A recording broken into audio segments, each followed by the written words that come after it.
Christmas is a lot of things to a lot of people. I have always enjoyed it. As a kid, it's all about the presents. As an adult, I always enjoyed the family side of it. And my family being the way they are, it was always a little bit weird. So let's sip some eggnog and open up a gift-wrapped box of weird about Christmas on today's episode of 5 Weird Things. Welcome to the channel. I think I was about 9 when I found out there was no Santa. My cousin was the one who decided to break the news to me. I was heartbroken. When did you find out? Let me know down in the comments. All right, here's the stuff we should know.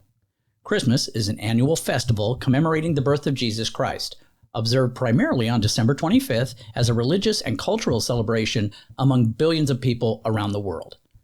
Now, despite its origin and overwhelming continued support by the Christian community, the holiday has begun being celebrated by many outside of Christianity, as not so much a Christian holiday, but a family-centered gifting time. Weird thing number 5. Santa Claus has many names. There are many legends of St. Nicholas, or a benevolent gifting wintry legend, in many countries. Here are just a few. The Netherlands have Sinterklaas. Father Christmas gives gifts in Great Britain.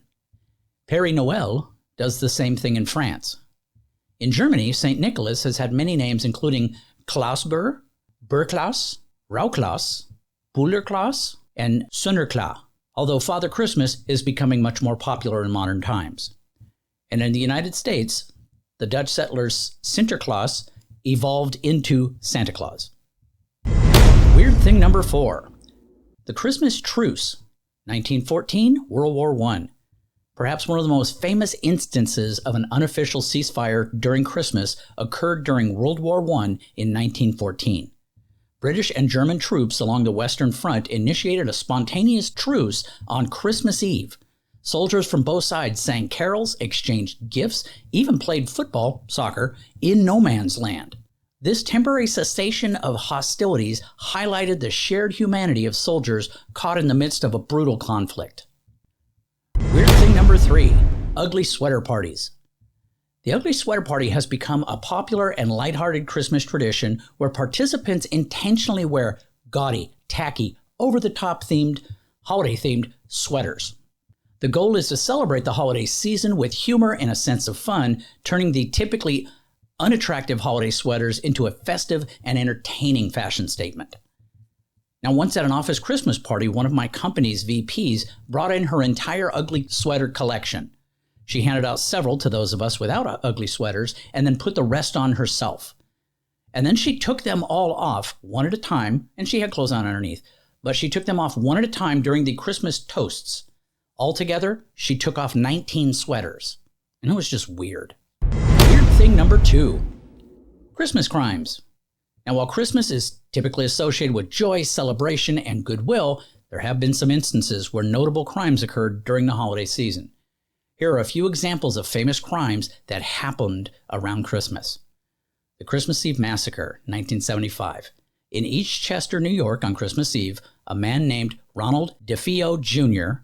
murdered 6 members of his family in their home. This case later inspired the book and movie The Amityville Horror. The Christmas Day murder of John Benet Ramsey, 1996. I remember this one. On Christmas Day, a 6-year-old beauty queen, John Benet Ramsey, was found murdered in her parents' home in Boulder, Colorado. The case remains unsolved, and it has garnered significant public attention and speculation. The Covina Massacre, 2008. Bruce Pardo dressed as Santa Claus and entered a Christmas Eve party in Covina, California, armed with firearms and homemade flamethrowers. He killed 9 people, including his ex-wife, before taking his own life. And finally, weird thing number 1. Christmas traditions. Krampus Night. In some European countries, particularly in alpine regions like Austria and Bavaria, there is a tradition known as Krampus Night or Krampusnacht.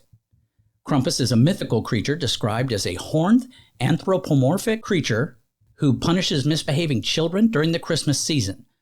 Sometimes people will dress up as Krampus and participate in parades and events.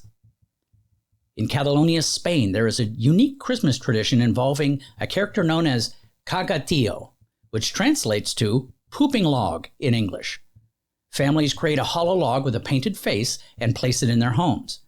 And starting on December 8th, the Feast of the Immaculate Conception in the Catholic Church, children feed the log each night until Christmas Eve. On Christmas Eve, they beat the log with sticks while singing a traditional song, encouraging it to poop out small gifts and treats. In Japan, it is a popular tradition to eat KFC, Kentucky Fried Chicken, on Christmas Eve. This unusual tradition started in the 1970s when KFC launched a successful marketing campaign featuring a Christmas party barrel. Today, many Japanese people pre-order their KFC meals weeks in advance to avoid the long queues on Christmas Eve. In Norway, there's a superstition that dates back centuries related to Christmas Eve. It's believed that witches and spirits come out on this night seeking brooms to ride on. To thwart them, Norwegians will hide their brooms on Christmas Eve to prevent any mischief. And in some parts of the United States, there is a quirky tradition known as the Christmas pickle. It involves hanging a pickle-shaped ornament in the Christmas tree, and the person who finds the pickle on Christmas morning receives a special blessing or an extra gift. The origin of this tradition is not clear, and it's not widely practiced, but it adds a playful and unusual element to Christmas celebrations for those who participate. At first, I was ready to call BS on this one because I'm born and raised in the U.S., never heard of the Christmas pickle. However, corroborated through several websites, Christmas pickle is a thing. Well, that's it for today's episode. I hope that either struck you as weird or at least made you chuckle. And if I got something wrong, got something right, or you want to tell me you hate my haircut, let me know in the comments. And if you're still watching, today's code word is Merry Christmas. Put that down in the comments. I promise to say it back. Take care. Have a great night.